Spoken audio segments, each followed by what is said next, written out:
Hello guys, मेरा नाम है आशीष कुमार। मैं स्वागत करता हूं आप सभी का अपने चैनल यूनिक स्टडी पर। तो जैसा कि आप जानते हैं, आपके लिए हिस्ट्री की कक्षाएं प्रारंभ कर दी गई हैं और अभी तक की जो वीडियोस हैं हमने उसमें यूरोपियन कंपनियों का आगमन और उत्तरवर्ती मुगल शासक और जितने भी मराठा साम्राज्य के जो छत्रपति थे और कुछ पेशवाओं की बात अभी तक हम कर चुके हैं। और आज जो हम बात करने वाले हैं वो आगे के जितने भी पेशवा बच गए हैं उन सभी के बारे में आज हम बात करेंगे। इससे पहले जो हमने जैसे कि बाजीराव हैं या बालाजी विश्वनाथ हैं, बाजीराव फर्स्ट हैं और जैसे कि माधवराव हैं, इन सभी पेशवाओं के बारे में बात की। और आज जो हम बात करेंगे उससे आगे के पेशवाओं के बारे में बात करेंगे। और जो सबसे पहला पेशवा है वो कौन है? नारायण राव, जिसका कार्यकाल कब से कब तक है? तो ये 1772 से लेकर 1773 ईस्वी तक। कब तक? 1773 ईस्वी तक ही केवल क्या रहा था? पेशवा रहा था। तो इसका जो कार्यकाल रहा था वो केवल कितने वर्ष का रहा था? 1 वर्ष का। और ऐसा क्यों? जो बाजीराव थे उनके एक भाई थे, कौन? जिन्हें राघोबा या फिर रघुनाथ राव के नाम से भी जाना जाता है। उन्होंने क्या काम की? ये जो नारायण राव है इसकी हत्या कर दी, जिससे मराठा क्या हो गए? बहुत ज्यादा नाराज हो गए। और जो रघुनाथ राव हैं वो डर के किसके पास चले गए? अंग्रेजों के पास चले गए। और उसके बाद जो नए पेशवा बनते हैं वो कौन बनते हैं? वो बनते हैं सवाई माधवराव नारायण राव। और इनका जो टाइम पीरियड है वो कब से कब तक है? तो ये 1774 से लेकर 1795 ईस्वी तक पेशवा रहते हैं। और जब ये छोटे से बच्चे होते हैं तभी इनको क्या कर दिया जाता है? पेशवा नियुक्त कर दिया जाता है। और जो वास्तविक सत्ता किसके हाथ में रहती है? तो इनके समय में जो वास्तविक सत्ता रहती है वो नाना फडणवीस के हाथों में रहती है। अब ऐसा क्यों है तो उसके पीछे भी जान लेते हैं। क्योंकि एक छोटे से बच्चे होते हैं और शासन को चलाने के लिए किसी न किसी की आवश्यकता होती है। तो ये लोग क्या करते हैं? एक सभा बनाते हैं। उस सभा का क्या नाम है? उस सभा का नाम है बार भाई। ये क्या थी? 12 सदस्यों की सभा थी और उसी के जो सदस्य थे वो कौन थे? नाना फडणवीस थे। यानी एक तरीके से बात कही जाए तो इस सभा के जो अध्यक्ष थे वो कौन थे? तो वो नाना फडणवीस थे। तो उन्हीं में से एक सदस्य कौन थे? महाजी सिंधिया। तो इन दोनों के जो ज्यादा ये अपनी मनमानी करते हैं, हस्तक्षेप करने लगते हैं, इस वजह से कौन कौन?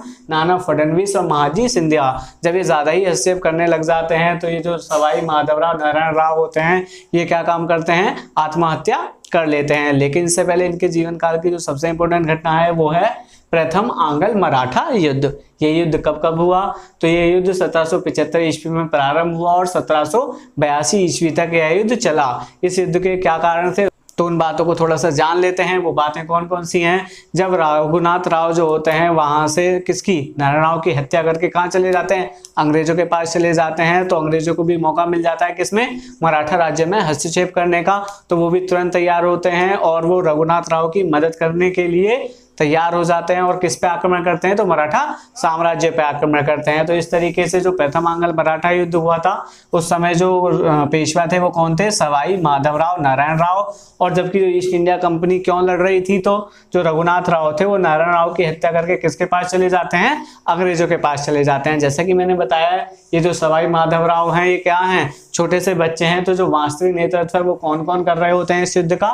नाना फडणवीस और महाजी सिंधिया। इस युद्ध के दौरान कई संधियां होती हैं। तो जितनी भी अंग्रेज और मराठों के बीच में संधियां हैं उन सब के लिए मैं अलग से एक वीडियो बना दूंगा, आप उस वीडियो को आराम से देख लीजिएगा। तो ये युद्ध कब से समाप्त होता है? तो ये युद्ध समाप्त होता है, एक संधि होती है सालबाई की संधि। और ये संधि कब हुई?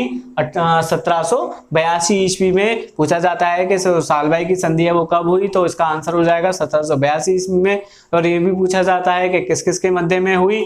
तो ये मराठों और अंग्रेजों के मध्य में हुई। इसके बाद जो नए जो पेशवा बनते हैं किसके? क्योंकि इसने तो आत्महत्या कर ली सवाई माधवराव ने, तो अगले जो पेशवा बनेंगे वो कौन बनेंगे? वो पेशवा बनते हैं बाजीराव द्वितीय। और ये कब से कब तक पेशवा रहते हैं? तो ये पेशवा रहते हैं 1796 ईस्वी से लेकर 1818 ईस्वी तक। और ये किससे जलन करते हैं? ये जो नाना फडणवीस हैं ये इससे बहुत ज्यादा ईर्ष्या करते हैं, इससे बहुत ज्यादा जलते हैं। तो जब 1800 ईस्वी में किसकी मृत्यु हो जाती है? नाना फडणवीस की मृत्यु हो जाती है।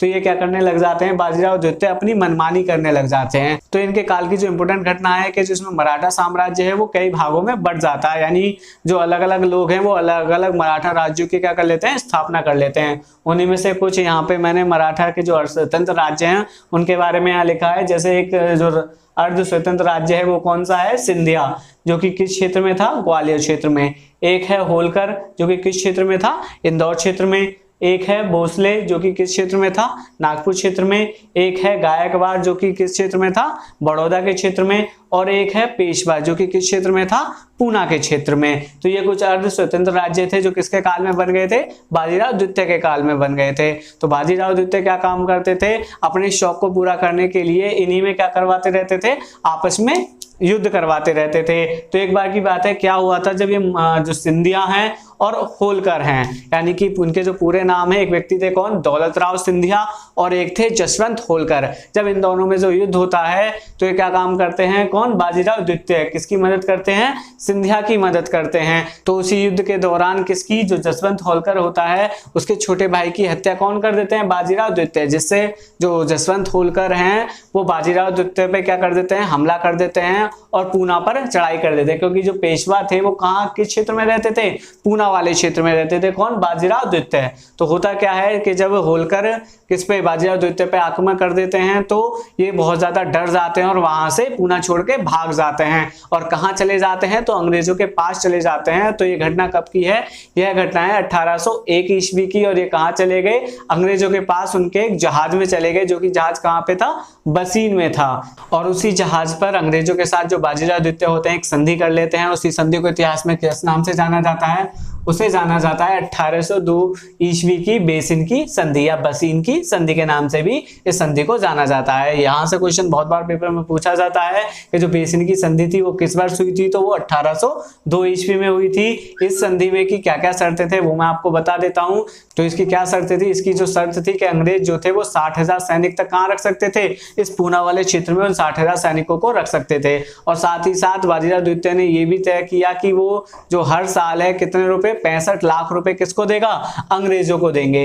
लेकिन इससे जो बाकी के जो और कौन थे, मराठा सरदार थे, जैसे कि होलकर है, सिंधिया है, या फिर भोसले है, गायकवाड़ है, इन सभी को क्या है, ये संधि पसंद नहीं आती। और साथ ही साथ अंग्रेज भी इन पर किस बात के लिए दबाव डालते हैं कि जो भी तुमने जो पूना का क्षेत्र या जितने भी और क्षेत्र तुमने अपने अधिकार में लिए हैं, तो तुम क्या करो, उन्हें जो ये किसको, बाजीराव द्वितीय को वापस लौटा दो, और वरना तुम्हें क्या है, हमसे युद्ध करना पड़ेगा। तो इस बात के लिए तैयार नहीं होते हैं कौन, ये जितने भी मराठा सरदार हैं इस बात के लिए तैयार नहीं होते। तो इन सभी के मध्य में क्या, द्वितीय आंग्ल मराठा युद्ध छिड़ जाता है, जिसमें 3 संधियां होती हैं। वो 3 संधियां कौन कौन सी हैं, तो पहली संधि है देवगांव की संधि, जो कि किस वर्ष हुई थी, 1803 ईस्वी में। ये संधि किस किस के बीच में हुई, भोसले व अंग्रेज। क्योंकि इस ये जो द्वितीय आंग्ल मराठा युद्ध था, इसमें मराठों की बुरी तरीके से हार हो जाती है।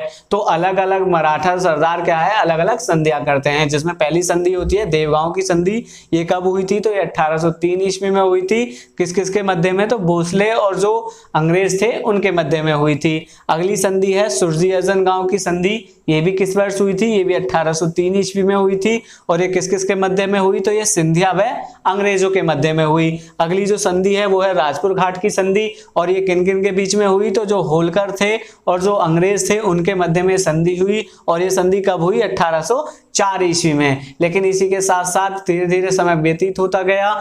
लेकिन कुछ समय बाद क्या है, इन्होंने वापस से क्या काम कर दिया, सर उठाना प्रारंभ कर दिया। तो इसी कारण जो हुआ था, कौन सा युद्ध, तृतीय आंग्ल मराठा युद्ध हुआ। इस युद्ध में भी कई संधियां हुई, आइए उनके बारे में थोड़ा सा बात कर लेते हैं। तो जो पहली संधि हुई थी वो हुई थी ग्वालियर की संधि। कब हुई, 1817 ईस्वी में। ये किस किस के मध्य में हुई, तो ये सिंधिया व अंग्रेजों के मध्य में हुई। उससे अगली जो संधि है वो है पूना की संधि। कब से कब तक, तो ये 1817 ईस्वी में हुई। और किस किस के मध्य में हुई, तो ये पेशवा व अंग्रेजों के मध्य में हुई। और एक संधि होती है मंदसौर की संधि। यहाँ से पेपर में बहुत ज्यादा पूछा जाता है कि जो मंदसौर की संधि है वो किस किस के मध्य में हुई, तो यह होलकर व अंग्रेजों के मध्य में हुई। और कब हुई, तो 1818 ईस्वी में हुई। तो यहाँ से जो क्वेश्चन है बहुत ज्यादा पूछे जाते हैं कि जो देवगांव की संधि है वो किस वर्ष हुई, वह किस किस के मध्य हुई, या फिर सुरजी अर्जन गांव की संधि है वो किस किस के मध्य में हुई, या राजपुर घाट की संधि है वो किस किस के मध्य में हुई। यहाँ से भी ग्वालियर की संधि कब हुई, मंदसौर की संधि कब हुई और पूना की संधि कब हुई, इस तरीके से क्वेश्चन पूछे जाते हैं। इन सभी संधियों को मैं एक वीडियो में अलग से आप लोगों के लिए बना दूंगा। तो अब बात किसके बारे में करते हैं, पूना की संधि 1817 ईस्वी में। तो इस संधि में क्या क्या चीजें थी, आइए उनके बारे में बात कर लेते हैं। तो पूना की संधि के अंतर्गत पेशवा को एक पेंशनर बनाकर कानपुर के पास एक बिठूर नामक जगह पर भेज दिया गया, जहां पर 1853 ईस्वी में उसकी मृत्यु हो गई। और पेशवा कौन थे? तो पेशवा थे बाजीराव द्वितीय, यानी ये जो बाजीराव द्वितीय थे वो पेशवा ना रह के क्या बन गए, एक प्रकार से अंग्रेजों के ऊपर आश्रित रहने वाले व्यक्ति बन गए। और उन्होंने क्या तय किया, उन्हें कहां भेज दिया गया, तो उन्हें भेज दिया गया कानपुर के पास एक जगह है बिठुर। पूछा जाता है कि जो पूना की संधि के बाद बाजीराव द्वितीय को कहां भेजा गया, तो कानपुर के पास एक बिठुर नामक जगह है, वहीं पर भेजा गया था, जहां 1853 ईस्वी में क्या हो गई, इनकी मृत्यु हो गई। और पूछा जाता है कि जो मुगल मराठा साम्राज्य का जो पतन हुआ था वो किसके कारण हुआ था, तो जो बाजीराव द्वितीय की नीतियां थी उन्हीं के कारण मराठा साम्राज्य का पतन हो गया था। एक नोट करने वाली बात कौन सी है, तो बाजीराव द्वितीय का एक बेटा था कौन, नाना साहब, जो पेंशन के मुद्दे पे किस में भाग लेता है, 1857 के विद्रोह में भाग लेता है और मारा जाता है। इस तरीके से क्या मराठा साम्राज्य का पूर्ण रूप से अंत हो जाता है। तो अब तक जो हमने बात की थी वो किसके बारे में, पूरे के पूरे मराठा साम्राज्य के बारे में बात की। और आगे आने वाली वीडियोस में हम बात करेंगे किसके बारे में, जैसे मैसूर राज्य है, कर्नाटक राज्य है या फिर अवध राज्य है, इन सभी राज्यों के बारे में हम धीरे धीरे से बात कर लेंगे। उसके बाद में जब हम बात करेंगे किसकी, बंगाल राज्य की, उस समय हम अंग्रेजों को पूर्ण डिटेल में पढ़ लेंगे। तो आज की इस वीडियो को यहीं खत्म करते हैं, मिलते हैं नेक्स्ट वीडियो में। और यदि आपने अभी तक हमारे चैनल को सब्सक्राइब नहीं किया है तो हमारे चैनल को सब्सक्राइब कर लीजिए, क्योंकि आने वाले फ्यूचर में जितनी भी हिस्ट्री की कक्षाएं अपलोड की जाएं उन सभी के नोटिफिकेशन आपको जल्दी से जल्दी प्राप्त हो जाएं और आप अपनी तैयारी को बहुत ज्यादा इंप्रूव कर सकें।